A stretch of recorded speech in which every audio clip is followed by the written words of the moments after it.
ಈ ಬಾರಿ ನಿಮ್ಮವರು ನಿಮ್ಮ ಕೈ ಹಿಡಿತಾರಾ? ಇದು ನೀವು ಹೇಳಿದಾಗೆ ಬಿಲ್ಲವಾಸ್ ಅಂತ ಆ ಮಾತನ್ನು ನಾನು ಒಪ್ಪುವುದಿಲ್ಲ. ನೀವು ಕೇಳಿದ್ದು MLA ಟಿಕೆಟು, ನಾರಾಯಣ ಗುರುಗಳು ನಿಮಗೆ MP ಟಿಕೆಟನ್ನೇ ಕೊಟ್ಬಿಟ್ರು ಸರ್. ಪದ್ಮರಾಜ್ ಯಾವತ್ತೂ ಕೂಡ ಯಾವುದೇ ರೀತಿಯ ಅರ್ಜಿಯನ್ನು ಟಿಕೆಟ್ಗಾಗಿ ಸಲ್ಲಿಸಿಲ್ಲ. ಪದ್ಮರಾಜ್ ಪೂಜಾರಿ ಅವರು ಘಟ್ಟದ ಮೇಲಿನವರು, ಅವರು ಬಿಲ್ಲವಾಸ್ ಅಲ್ಲ.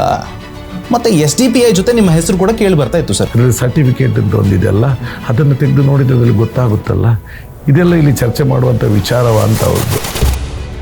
ಆರ್ಥಿಕವಾಗಿ ಹಿಂದುಳಿದಂಥ ಸಮಾಜದ ಹುಡುಗರನ್ನು ಕಾನೂನು ಬಾಹಿರ ಕೆಲಸಗಳಿಗೆ ಪ್ರಚೋದನೆ ಮಾಡ್ತಾರೆ ವೇದಿಕೆಯಲ್ಲಿಂದ. ಅದೆಷ್ಟೋ ಮನೆಗಳನ್ನು ಅನಾಥರನ್ನಾಗಿ ಮಾಡಿತ್ತು. ಇದು BJPಯವರ ರಾಷ್ಟ್ರ ಪ್ರೇಮ.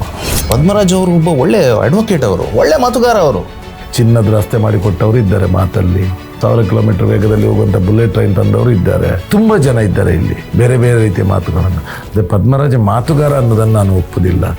ಸೋಷಿಯಲ್ ಮೀಡಿಯಾ ನೋಡುವಂಥ ಒಂದು ವರ್ಗ ಇದೆ. ಒಟ್ಟಾರೆ ಕಾಂಗ್ರೆಸ್ ಪಕ್ಷದ ಈ ಪ್ರಚಾರದವನ್ನು ನಾವು ಗಮನಿಸಿದರೆ ಸಪ್ಪೆ ಆಗಿದೆ ಅಂತ ನಿಮಗೆ ಅನ್ಸಲ್ವಾ? ನೋಡಿ, ಇದೊಂದು ನಾನು ಸ್ವಲ್ಪ ಮಟ್ಟಿಗೆ ಈ ಮಾತನ್ನು ನಾನು ಒಪ್ಕೊಳ್ತೇನೆ. ಮಾರ್ಕೆಟಿಂಗ್ ಮಾಡುವಲ್ಲಿ ಕಾಂಗ್ರೆಸ್ ಪಕ್ಷದವರು ಸ್ವಲ್ಪ ಹಿಂದೆ ಬಿದ್ದಿದ್ದಾರೆ.